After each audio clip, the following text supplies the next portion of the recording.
Now. On the air. Now we're on the air. Oh. Now we're broadcasting. There's no roll-up. If Kim isn't here, then I give Jason full long-term notice when we're going to go live. Because the doctor hates that. Yeah. Like, what? I'm not ready. I'm eating chips or crackers or That something doesn't that's matter. loud. She'll just eat them through the show. I know. I will post this to the fools, though, just in case they want to show up. If, Tony or sure. Yeah, why not? want to show up. But you have shown up, friends of the pod. My name is Mike McCaffrey, and who am I joined with today? I forgot my title, but I am Jason McCarris. Am I the engineer? Chief engineer? Yes, chief engineer. Oh, I'm promoted. I love it. Yes. You start off as an ensign or as a crewman. You're a crewman, Jason. But Is I it soon based realized on how much Star Trek knowledge I accrue throughout this podcast that I'll get promoted? No, it's basically because like any sort of technical problems that we've ever had, you've always had a better solution. This is true. And then we usually ignore it. I usually ignore it. Also true. This is also true. But that doesn't matter because we're here kind of on a rolling, wild Tuesday. Yeah. Today is Tuesday. I don't know if you are paying attention. If you want to watch, we have our Video YouTube. stream.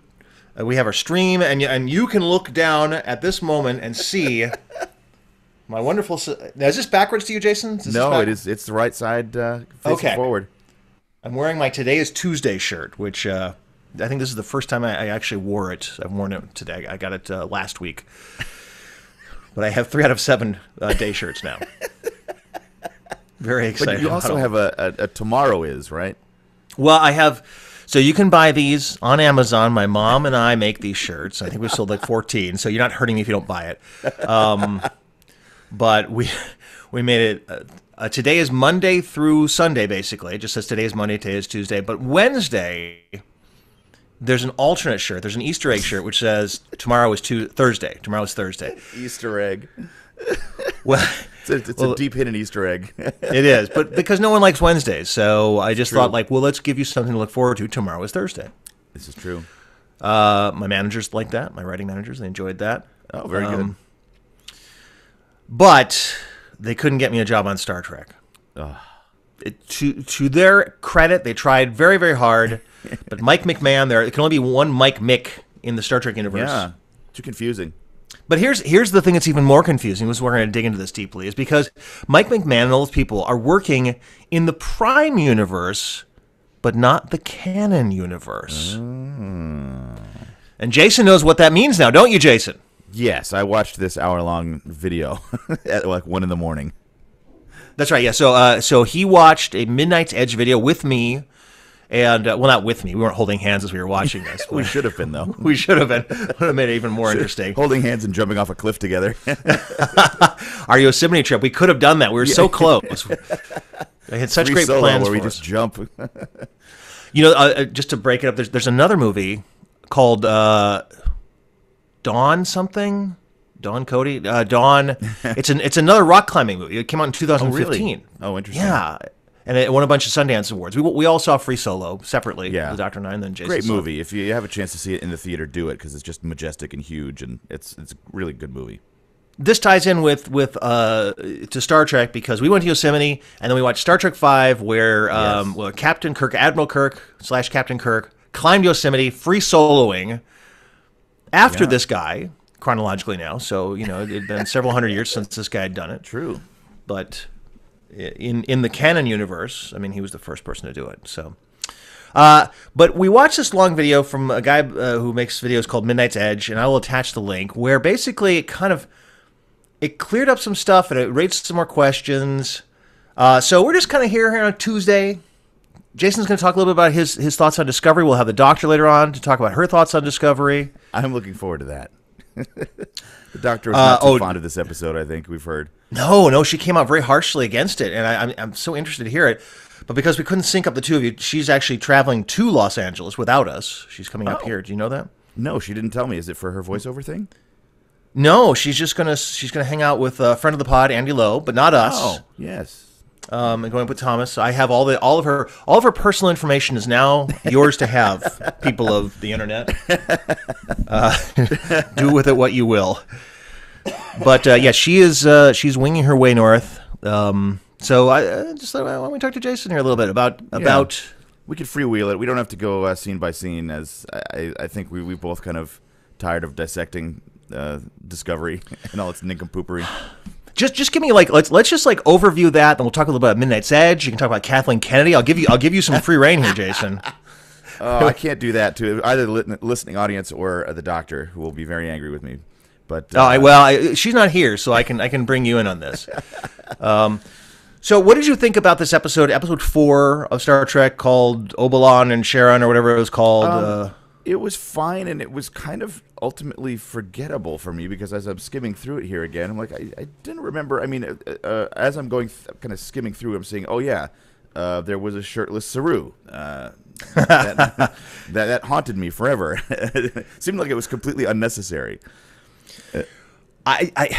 Yes, I get they have these kind of weird rib cage things. It looks like a bulletproof vest that he was wearing. Wearing a flak jacket. Yes, a 12-minute death scene which doesn't occur. My friend Strat sent me a photo of him laying out like that, and then there was one next to Jeff Goldblum with his shirt off from Jurassic Park, side by side. Oh yes, it's quite powerful. Oh, you know what? Kim sent me that too. Oh, she sent me that picture of shirtless Saru. Made it around shirtless Saru. That's a new tongue twister. Shirtless Saru. Shirtless Saru. Yeah. I do remember that, of course. The big thing I came away with more than anything was that the Enterprise doesn't have holograms because it's the only ship in the fleet that was having electrical trouble, and Captain Pike told them to just tear it out. They'll go old school. FaceTime. They are so convinced that we're so angry about holograms, and we are. I was going to say, let's be correct. You are angry about this. We are, but they are trying so hard to be something that they're not. Yeah. Everything else smacks in the face of, so they're so worried about the fact that they're trying to justify holograms, and then in the original series, which is going to be like 8 years away now, everyone on that ship is so freaked out that Spock is a Vulcan and an alien. Good point. And then you've got robots and low gravity head people and monsters all over the ship, and they're all going to be gone by the time. So that's the other thing is this Pike becoming kind of like the xenophobic person. It's like, oh, take away all the aliens too. I just want humans, preferably North Americans. He's a racist. He is a racist. Yeah. He's like a speciesist. That's what he is. But yeah, one day he dressed up in Kelpian face, and they had to suspend him from the Federation. Do you ever stare at? First of all, let me just say that Doug Jones is still head and giant, weird, crazy Kelpian shoulders above everyone else as far as acting. He is just tearing it up. Yeah. Friend of Channel 101. I've never met him, but just so good in this. You remind me of that all the time, and I'm like, oh my gosh, I keep forgetting he did something in Channel 101. He did a couple episodes of a show called Sock Baby. If you ever want to see what Doug Jones did a billion years ago in 2003, after he was Mac Tonight, but before he became super famous, he was in a show called Sock Baby on Channel 101 by Dan Harmon that Jason and I have done. Yes. And Rob Schraub, let's not forget. With Rob Schraub, yes. But do you ever watch, especially when he was tearing up doing all that acting, his death scene, do you ever see his teeth in all of that? Oh, and you go, yes. I definitely noticed several times. And it is really, isn't it off-putting? It's like, Yeah, it kind of is. And it's like, is that a mistake? Or do they want us, is it part of the new canon that Saru has teeth underneath those, jowls? Well, orthodontically corrected human teeth. Yes. They're all nice. They're all straight. They look good. I don't have a problem with that. A couple fillings, There's a couple of Kelpian fillings. That's They did delve into a little bit in his backstory too about how the thing we saw in the short trek that we watched. Yeah, which was kind of interesting because they did mention, that's going to come back in a future episode, and it was kind of moving when he was saying. What's the directive again? That they're not supposed to disturb a planet unless it's already discovered intergalactic. It's the Prime Directive or General Order 1? General Order 1. That's what I was looking for. Yeah, General Order 1. When he's talking about that, and he's like, when the planet gets to General Order 1, when that doesn't apply to the planet anymore, I want you to be able to relay to them my story, that I made it here and that I was a starship captain, and he wanted Michael Burnham to take notes, and so there's a historical record of that. I was kind of moved by that. I thought that was pretty cool. You know, it was such a good scene. Like, here's the thing: it was first of all, it was like a 12-minute long scene. Yeah, it did feel like long. It felt so long, and I'm going, they're not killing him off. They're not killing him off. Yeah. But at some point in time, I actually even like it was like, are they killing him off? I mean, that would be amazing. Yeah, that would be the most bold thing you could do, right? But you're also getting rid of the best part of the show. Yes, it's like. I mean, if Stamets died, like, okay, tough break, you know. I mean, we've already got, like, you know, Jet Reno jumping in. Friend of Channel 101, friend of us, Tig Notaro, Jet Reno. Notaro, yeah. She's Tig Notaro. She's really fun on the show. She's good. I want her. Yes, she's good. A little. Her vocal inflection's a little one note right now, literally. Yeah. At times, and I would like to see a little more depth in her. But right now, she's coming on. That's her style. That's that's exactly who she is. Yeah. But she kind of cleaned Tilly and Stamets' clock as far as like acting. It's like she's just so much more interesting than both of them combined with a mushroom on her. Yeah. Until like, you've got like 8 characters in there, and she's still just more interesting. Yeah. But we also got to see the debut of your old co-star, number 1. Oh, Rebecca Romaine, no longer Romaine. Stamos. Yes, Romaine, yeah. Yeah, Romaine Stamos, Romaine Lettuce Stamos. Yeah. A beautiful woman I did an episode of Carpoolers with. I married her to Jerry Connell. Who's she's married to in real life, Jerry O'Connell. Are they still Jerry? They're still married? Yep. Jerry O'Connell, yeah, okay. Yeah. I married them before they were married, I think. I think they were just dating at the time. I don't think they were married yet when you did that show. Well, and there's a great story about their wedding that I heard him tell on a competing podcast, which I won't name. But I'm sure he's dying to get on this one. Is it a Trek podcast? Is it something? No, it's not. No, then who cares? Yeah, it is. I'm just joking. So he was on another podcast and he was talking about their wedding, and he saw what the bill was going to be for alcohol, and it was just ungodly. So he was just kind of like, why don't we just go to Trader Joe's and get a bunch of $2 Chuck, and nobody will ever know the difference? And that's exactly what they did. Yeah, everybody was happy. Yes, it's like, there's a man, who takes after my own heart, who understands a budget. Well, and I mean, if we did, delve into wine as well, I am always convinced that no one can really tell what the difference is between good wine and bad wine. It's all the same, and it all has the same delivery vector. But they've dedicated their lives to it or something. Yeah, like what is it? Consommés, what are they're called? Or or is that a soup? I don't, yeah. Oh, sommelier. Yeah, sommelier. Yeah, there are sommelians who can tell wine. Wow, we really. Yeah, this is why far away. This is why Kim needs to be here, telling us what happens in each scene. Yeah, pretty much. But that's okay, because this is going to kind of like a light dusting of this episode. Yeah. We had the 12-minute death scene of Saru, and there was some sacrifice. Burnham almost kills him for no reason. Yes, that would have been so great if she would have cut off his little threat spaghetti. Also, that kills him. Cut off the threat ganglia, and then it just speeds up the death process, I guess, is what he said. Well, he said it was going to like drive him crazy or something, I thought. And then eventually drive him to madness. But ultimately, like, even if she would have cut off, it wouldn't matter because it was just falling off anyways. Right. For whatever reason. Right. There's one. This is interesting. The one thing interesting about this, even though it's long, it was a laborious scene where they almost tricked me into thinking maybe he's going to be gone, but of course he wasn't because he's so popular. The one interesting thing about this scene is that because now he isn't fear-based, which I don't think he ever really was. He never really played that up that much. Yeah. He was never cowering any place. He was just like, oh, my little, threat ganglia. And he was always kind of like, oh, excuse me, and putting them away. Like, that's embarrassing. You're all going to die. It was an idea which, like, never really panned out. You never saw him, like, cower or shirk away from anything. He was always probably sometimes the bravest who made the most difficult choices.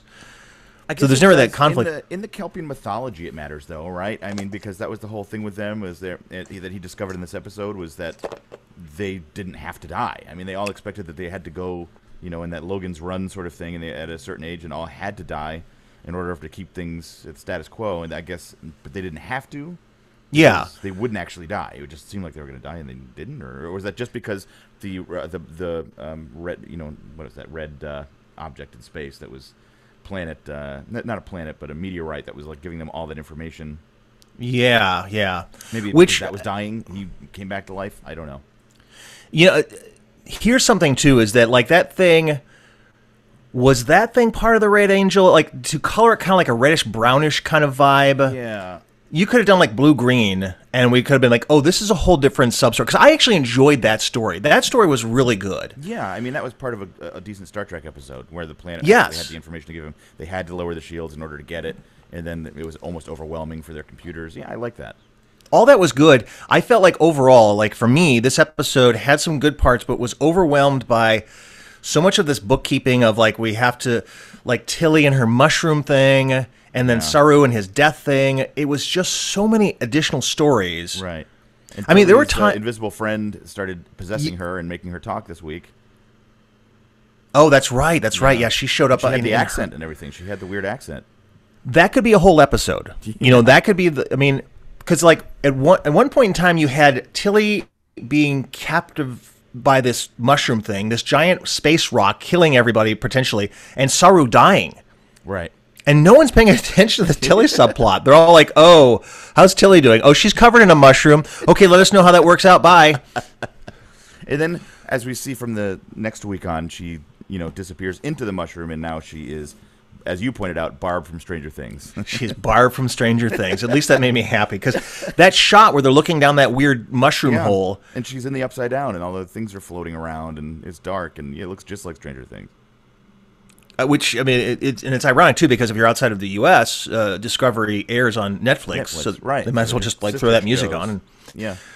I don't know. I'm like question about whether those the objects in space are related to the Red Angel. They're related through Spock, at least, because Spock had been talking about the Red Angel forever, and then escapes this mental institution and is heading, I guess, towards these things, or they were on his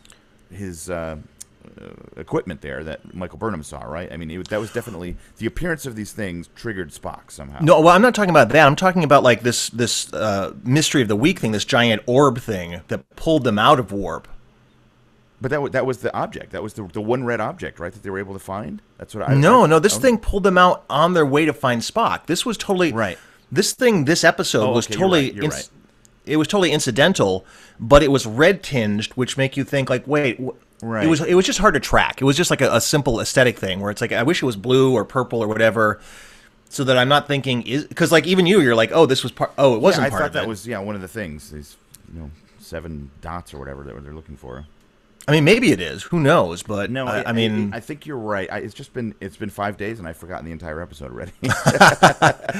Good.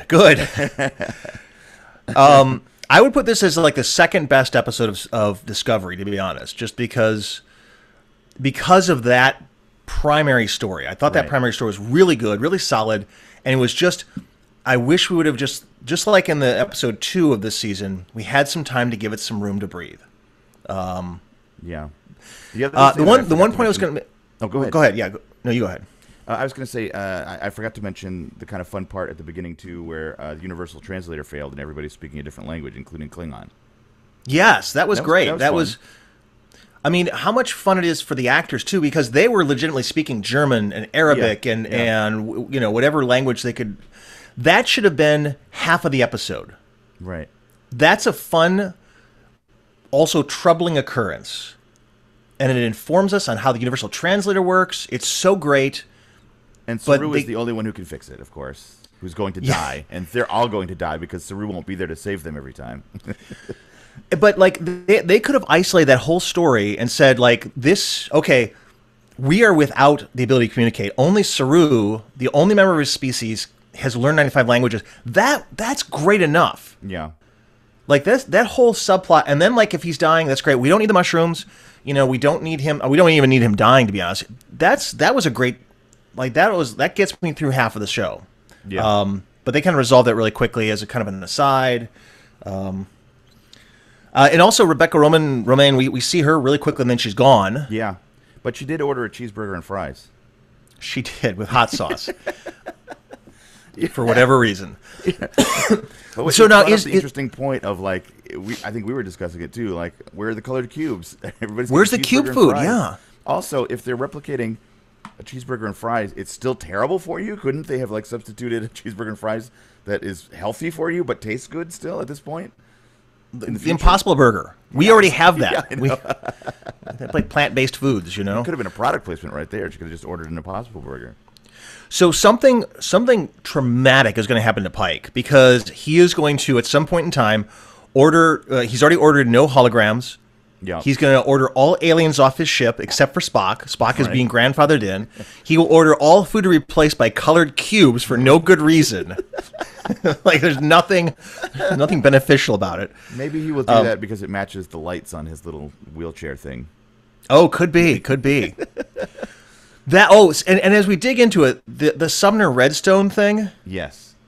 That is the most amazing, like. So again, like this whole podcast was supposed to be talking about this Midnight's Edge kind of long podcast. We're doing a podcast about a YouTube video. Yeah. It's probably best that we create our own content. But they talked about Sumner Redstone now being so old and so enfeebled he can't talk. He just has an iPad. Yes. Where he can do three. It basically says yes, no, and fuck you. I mean, like, let's just say it for the kids out there. Sorry, this is not suitable. It's absolutely fantastic. That the three things he really wants to say: yes, no, and fuck you. Yes, and that's the only thing. And so he is Christopher Pike. Yeah, he is now Christopher Pike. That's all he can do. That occurred to me as well. Yeah. They just needed like 3 beeps, right? Beep, beep, beep. Well, he's really angry. Beep, beep, beep, beep, beep, beep. So yeah, the video goes into his whole life story from when he was young and all the way through this recent tumultuous time where he has 2 girlfriends, which is kind of funny, and who are like in their 30s, it seems like. Not that tumultuous. Well, because his children are trying to fight for his empire, and meanwhile, the young ladies who have now befriended him are trying to get in the will, and it's all very. It's the kind of thing that only happens to billionaires, apparently. Moguls. Too many girlfriends and too many kids fighting for, power when you're 95 and right, exactly. The big takeaway, it's a long video, you can watch it. It talks a lot about, like, Jason and I off pod talked about the 25% rule, which maybe I'm not sure. Yeah, I'm a little suspicious of that in the video, but a lot of the other things they said made complete sense. But the big question I had for Mike was, how do you quantify 25% of a design? Of like a uniform or something, the sleeves. I mean, how do you judge exactly what 25% is? I think that's just kind of a figure they threw out there as sort of it's got to be different, and it has to be somewhat different. Yeah, as in the video, and as this guy's video said many times before, there's this theory that because Bad Robot is now producing all Star Trek shows, but they're in a different contract. And they have to make it significantly different so that if you look at like a Captain Kirk shirt from the original series and a Captain Kirk shirt from the 2009 show, you can tell that they're different. You can tell the spaceships are different. You can tell everything's different. Right. And one of the designers said he was instructed to make everything 25% different. Right. It has to be at least 25% different. And so Jason and I kind of got in this little bit of debate as to whether or not it was a contractually listed as 25% or it has to. That's kind of what the video is saying. The video is implying it was a contractual thing that everything has to be 25%. And when the production designer mentioned that, they were like, "See, it's confirmed." And then they shut him up, and it was like, "Well, I don't know if that's necessarily, the case," because there was something else too that they mentioned within that CBS actually corrected them on, and they were like, "But this is a website that's owned by CBS," which is a good conspiracy theory and actually sort of makes a little sense. But I just don't buy it. I think they're reading into it a little too much. I mean, kind of serve their own narrative of this is a disaster because of XYZ. Yeah, after I think it was Comic Books Online reported it. Right. A CBS representative said that's not true, and then Comic Books Online took it off or amended it. But then someone found out that Comic Books Online, whatever it is owned by the CBS Corporation. Right. So it is the X-Files. Yeah. It's completely, which is owned by Fox, which will soon be owned by Disney, which will be owned by CBS, and we're all dead. Yeah. But it is the number 25% is kind of. What is 25%? 25% of a shirt, 25% of a design. But at the same time, my counter argument to Jason is that could you put it legally into language that says it has to be significantly different to be distinguishable? What does that mean as well? Yeah. Because You would have CBS to has get to real protect. specific. Right. Like, you couldn't look at Chris Pine and Zachary Quinto and say, oh my God, that's William Shatner and Leonard Nimoy in these costumes. You have to say, oh, that's Chris Pine. They're doing a reboot. Because I can look at those outfits. And not just that, the argument I was making to you as well when we were texting back and forth last week was that you bring in these amazing production designers who have done incredible work in movies and TV, and you bring them in to do Star Trek, which is like their dream. But they want to leave their mark. They want to do something different as well. They don't want to just use the same old designs because then you can't point to it and say they did production design at all. So they want to come up with something that's interesting and different, and they can do that with new creatures, new aliens. But when it comes to the classic stuff, do they just completely leave it alone and keep the old designs and keep everything the same? I mean, that would be satisfying to some people and unsatisfying to others, I guess. And it wouldn't really differentiate the two different sort of areas of Star Trek. Well, I mean, yeah, have say what like leave their mark, but again, I mean, I feel as though it all comes down to the money with CBS just making these huge amounts of licensing deals. Yeah, and if suddenly there's reminds me of that conversation you and I had with Brian Fuller really quickly at Comic-Con when we ran into him, and he was so excited to show us the Discovery, the design on his phone. He was so excited. And then when we saw it before anyone else, folks. This is true. Not Trek FM, dummies. Very true. Right here. Yes, 3 days before. It was very, very nice of him to show us that because he was super excited about it. Which also kind of leads me into some of these other areas of thinking because they talked a little bit about Brian Fuller and why he was fired, and there's a lot of conspiracy theories sort of about that too. But he was super excited to show us those designs, and they were similar to the old Star Trek, but they were still different. I mean, they definitely had, and obviously it wasn't the Enterprise, so it wasn't taking something from that old universe and saying, here's the thing you know and understand and are familiar with. It just looks totally different. It is a different ship. So it's a little bit of apple and oranges there. Yeah, I think although he was going to the Ralph McQuarrie original design for the movie, yes. Some of those original designs. Yeah. I mean, in this podcast, they also talk about how Brian Fuller really wanted to do a show canon and not Prime. And this was a new distinction that this guy brought up, which is that the shows we're seeing now from Bad Robot are Prime, which means that they exist within this Star Trek William Shatner type universe, but they're not canon, meaning that they don't owe linking up with the original series. They don't. It's such a weird distinction. Yeah. So they exist in this universe, but they're kind of steamrolling over it. Right. Which is terrifying to me. It's absolutely terrifying that they're just going to redefine what it is. Yeah. And now from I'll a just story perspective, it's a little interesting too, because if they create a Prime universe, like in the first Star Trek movie that was J.J. Abrams' Star Treks, that you have Spock Prime, and everybody sort of understood, oh, this is the Mr. Spock we know from the original Star Trek. But if he came from the Prime timeline that they are creating now, it doesn't necessarily owe that everything has to link up exactly with the old Star Trek. Because we I guess originally we thought that it was going to be they separated the Prime and the Kelvin timelines in order to say everything in the Kelvin doesn't have to line up with the old series. But it was a rather clever way of kind of like also saying we don't have to line up with any of the licensing, and we can kind of go in our own direction and still make money off of this without having to acknowledge the other company, because CBS and Viacom split. That's a big part of this video that we watched too. But I'm sorry, go ahead. You were about to say something about the Prime universe. Well, no, and the point that you're bringing up is interesting too, because when Bad Robot created the Kelvin universe, they also coined the phrase Prime universe, which to all of us meant, oh, this is the original Star Trek universe. But in fact, it's a subset as well.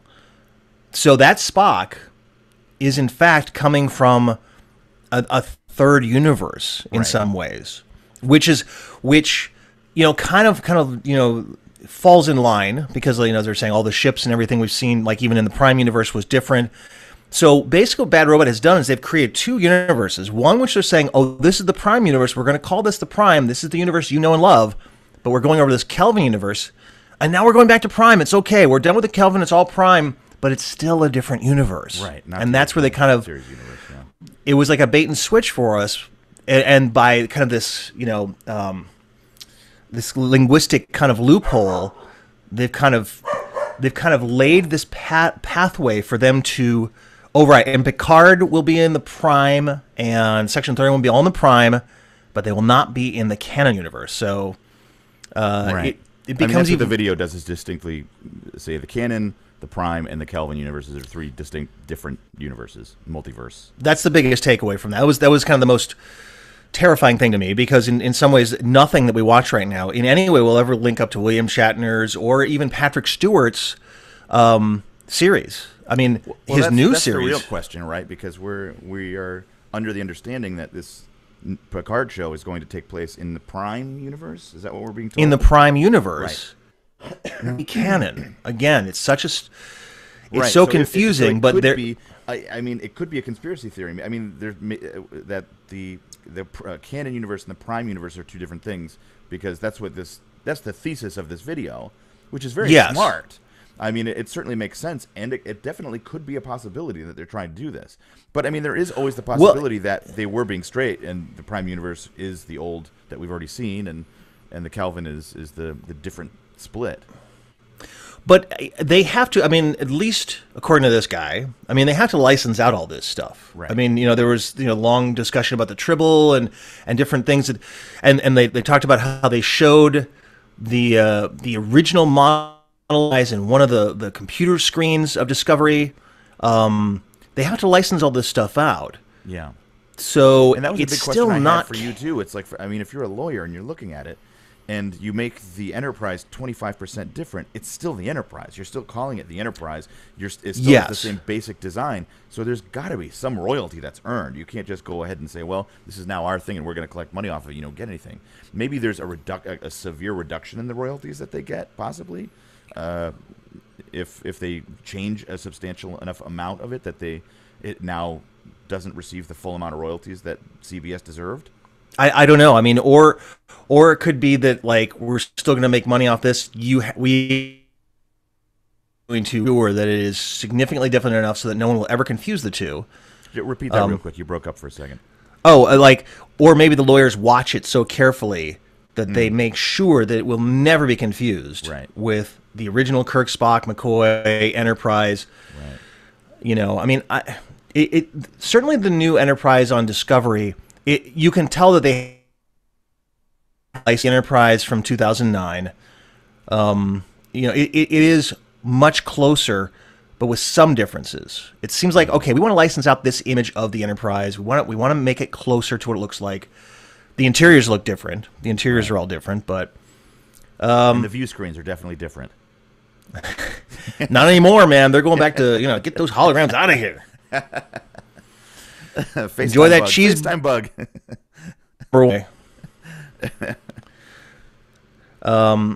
They eat a lot of food in this show. I was thinking about the Discovery, like, because Tilly ate in that. Well, that was the short trek where she ran into the alien princess woman, and she was ordering ice cream or something, right? Yeah. She's fascinated with caffeine, Tilly. Yeah.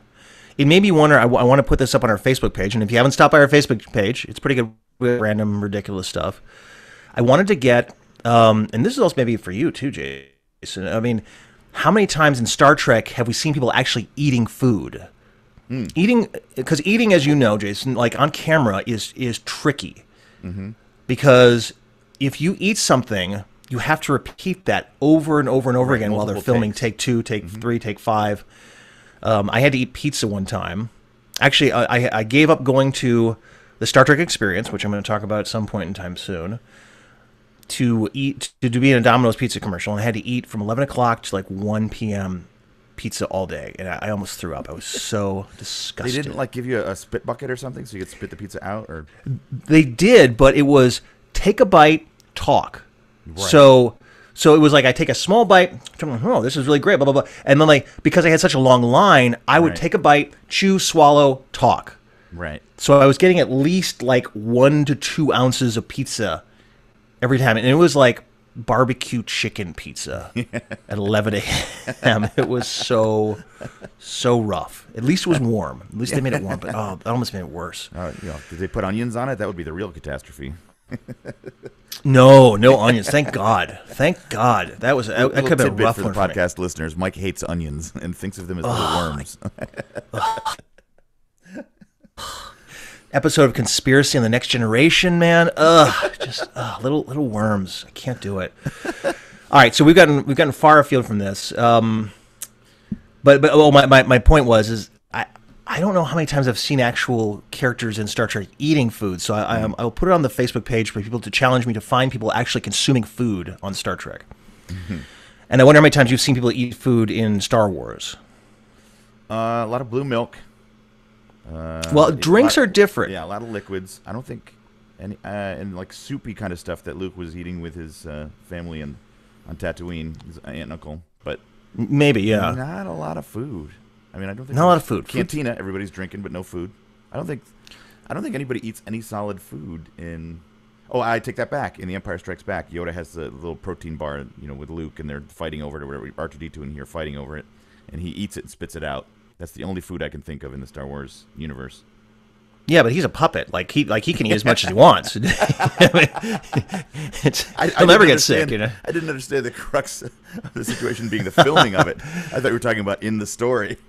Well, I that's fine. It just kind of struck me as I was like thinking about Rebecca Romaine eating that hamburger, because did she eat it? I don't think she ate it.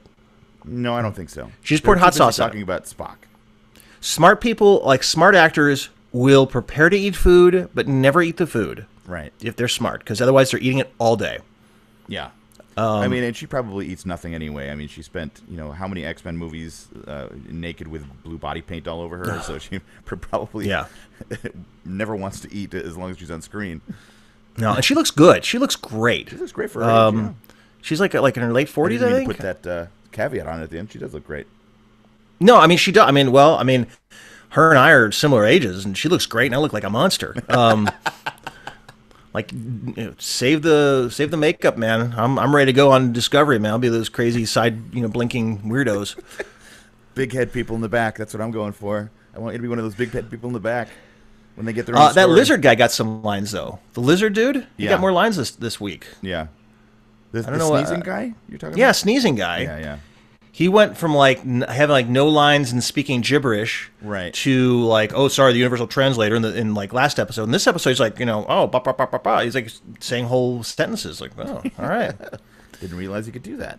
I know. I was like, good on him, man. I mean, whoever that guy is behind all that makeup, man, getting a couple bucks out of this. It's Daniel Craig. That's a Star Wars joke, everyone. Or Simon, was a stormtrooper. He was a stormtrooper. Simon Pegg was in the Last Jedi, or no, he's in Force Awakens. He's Force Awakens. That's right. Unkar Plutt, who gets the portions for Rey. See, you instantly know the names, and I'm like, oh, guy who blinks sideways. My universe we're talking about, the world I live in. I know. We're just having intergalactic communications here on a mutual on a Switzerland planet. I'm fine to cross the streams every once in a while, especially when we don't have a real strong directive in the episode. It's like, let's just talk, Well, I mean, that was kind of the main stuff I kind of wanted to make the distinction of. We should have this Midnight's Edge guy on, because he seems like a learned guy, even though he has 200,000 subscribers and we have fewer. much fewer. But when he does also these kind of these Google Hangout kind of YouTube things. Really, I didn't know. Yeah, he just does pictures. We do live. We do actual visuals. Yeah, we're not afraid to show our faces. My gigantic headset I'm wearing here. My Space Command. My Space Command. Launching ships at NASA in between podcasts. Yeah. Well, who's that guy who's in Star Wars? We picked up a new set of targets, and maybe enemy fighters or something like that. Oh, who's that guy's name? I don't know what you're talking about. You're not Lobot. No, not Lobot. No, this is in the universe where the guy who has a little headset. He's we've picked up a new set of signals, right, maybe enemy fighters. You stuck me there. I don't know who that guy is. Aha! Yeah. Yes. I get to name him. He's a Sprint customer representative there. That's his name. Aha. I get a name. Sprint Calrissian. My friend, actually, you actually would have really appreciated this. We went down to the Clipper Club. I don't not Oh dear. in the Airtel Hotel as podcasted once, and he did readings for people everyone auditioning for Lando Calrissian in the Solo movie. Really? He read Donald Glover. That's fascinating. He was the reader, and he got to talk about everyone, and Well, that's cool. yeah, and it was great. He really enjoyed it. Ask him about that someday. Yes, he does a lot of readings across town. He's for like a lot of casting directors. He's very I met good. Donald Glover once, and he will probably never remember me because I met him just real passing at Dan Harmon's house one time at a Christmas party or something like that. But he was really super nice and was very kind of engaging. And this is long before he was Childish Gambino or involved in making Atlanta or anything like that. But yeah, super nice dude. He's a big star now, though, and he won a couple of Grammys. He did. He won 2 Grammys, and our friend Kyle Ryder edits his show. I know, yeah. Kyle Ryder edits that, and also edits what was the other one? Barry. Barry, that's right. Nominated. He was nominated against himself for yes, two that's how good he is. 2 Emmys. Yeah, lost them both. Take that, Kyle. I don't mind telling him that because he beat me for best show at Channel 101 one time. So take that, Kyle. Now you feel bad, don't you? They're going to be on my podcast, jerk. All right, so we are spinning out of control here. We'll wrap this one up, right? Yeah, why not? You're going to have the doctor on too, so it'll that way you won't have a 3-hour podcast. Yeah, we'll get 2 halves of this kind of discovery chat here. We still haven't done Orville.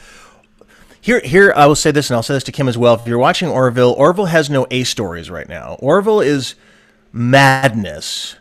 It's such delightful little madness, but as much story that Discovery has too much story. They could have lended 1 or 2 of their A stories over to Orville, because it's just, I don't understand what they're doing there. And they have people on Star Trek who wrote for Star Trek who are making the show, and they don't know how to make stories anymore. But it's all delightful, and there's full orchestras, and they're doing Singing in the Rain. Who cares? Yeah, you told me about the Singing in the Rain thing. That's great. Oh, yeah. Well, it's interesting, too, that both shows had, like, dives back to old songs. Right. Like, this one had, like... Riker in the playing the trombone. Can we talk about for a second, just for a second, where they cut a hole in Tilly's head with a Oh my God! How could I forget to mention that? Yeah, what a moment that was, where he's singing to her as though he's singing her a lullaby, and he's holding a drill up to her head because they have nothing better to shoot her head with. And what was that? What are they doing in that storyline? Yeah, that was. Could no one beam over? Could no one force a door? I mean. That story is just out of control. That story needs to be jettisoned with the warp coil, because they are just in a whole different series.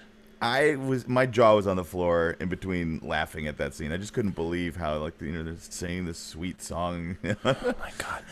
I mean, first of all, David Bowie. They're singing What's your favorite song? Oh, it's Major Tom. Right after they dropped a Prince reference too. Yeah. I'm like, do they only know references from our century? The one thing I will say is that in Orville, one character mentioned like a 22nd century singer. It's like, oh, my favorite singer is blah, blah, blah. Like, do you know the lyrics for this? Like, oh, good. There's something outside of 1960 to like 2011 that people listen to. Yeah. Because I went to a choir concert with my kid last weekend, and they played a Rossellini song. I didn't know it. I don't go around singing it while people are drilling holes in my head. That's a fair comparison. I can make that comparison. You might want to brush up on it just in case anybody wants to drill a hole in your head. Oh my God, that was so. Because they're throwing so much stuff at you, like Saru's dying, this crazy planet, they're speaking different languages, and like, oh, I'm going to drill a hole in your head with this Black & Decker drill. I mean, it is so bonkers. Yeah. All right, well, we'll let you guys go. We'll let you, the audience, go. Jason and I will probably talk a little after this, because that's what we do. We're friends. Friends don't drill holes in each other's heads, though. I'll tell you that. I don't know. I'll be right over with my Black & Decker. as long as we sing a little Major Tom together. Yeah. Like, what was that song? Earth below us drifting, falling. That was also Major Tom, right? Yeah, that was That was in. God, I used to. Yeah, that was what the guy was singing in Breaking Bad at the karaoke. Dale, what was his name? Oh the guy who yeah, was the Peter. other meth cooker. He did a karaoke version, and they saw the video of it when they were investigating his death. Breaking Bad. Breaking Bad, yeah. Oh, okay. No, I forgot about that. Yeah, it's. Yeah, you're right. Yeah, I used to have that 45. I didn't even know like Major Tom actually existed. The Ground Control Major Tom. I was like, oh, this is a great song, man. Yeah. All right, so we will sing that if I ever needed to have my head drilled. I'd be like, across the stratosphere, a final message, if my wife, my love. Oh, thank goodness. Let the mycelial network in, and then I'm going to turn into a big mushroom and fall into the mushroom Suddenly world. have a weird Jamaican accent. Oh, yeah. Still unidentifiable accent. I'm going to be racist if I try to make a guess at it. It might be the first time Tilly was actually tolerable, though, on the show. My friend John Stern, he said Tilly's not so bad this time. I was like, I agree. You know, I mean, when she has something, when she's in peril, or if she's not saving the ship, she's just being a human being. I guess I was just saying when she was possessed by another character, she was fine. Oh, that's when she's tolerable. They kind of had to counterbalance all of her saving of the ship from the previous episode by just having her covered in mushroom. Right. But mushrooms are pretty good though. I like it. Do you like it on your pizza? I'm okay with it on my pizza. I necessarily wouldn't prefer it, but I don't mind it. It's kind of a push. It's kind of a push on a pizza. And an omelet, pretty good. Yeah. Anchovies, you're in favor of though. I do like anchovies. Oh That's where we man, so differ. anchovies on a pizza, super salty but really good. Like anchovies, jalapenos, just like the word, like that is just bad news for me all around. But it's so good. I never had those two. I should try it. All right. Well, thank you very much for listening. I'm Mike McCafferty, and I'm Chief Engineer Jason McCarris. Yes. And I just want to talk about Star Trek. My terrible impression of Kim. Oh my gosh.